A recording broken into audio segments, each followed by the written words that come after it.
আবু দাউদের হাদিস 2532 নম্বর হাদিস, 2532। নবীজি বলেন ঈমানের মূল বিষয় হলো তিনটি। সবাই শিখি, কয়টি?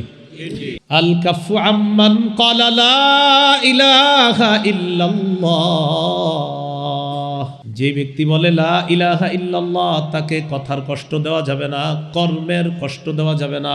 এক নম্বর ঈমানের মূল বিষয়, যে বলে লা ইলাহা ইল্লাল্লাহ তাকে কথার কষ্ট দেওয়া যাবে না, কর্মের কষ্ট দেওয়া যাবে না। দুই নাম্বার, ওয়ালা নুকাফিরুহু বিযামবিন, যে ব্যক্তি বলে লা ইলাহা ইল্লাল্লাহ তাকে সামান্য কোনো গুনাহের কারণে আমরা কাফের বলবো না। লা ইলাহা ইল্লাল্লাহ বলে তো এই ব্যক্তির একটা গুনাহ হয়ে গেছে, আপনি মুখের উপরে বলে দিলেন তুই কাফের, এরকম আমরা বলবো না।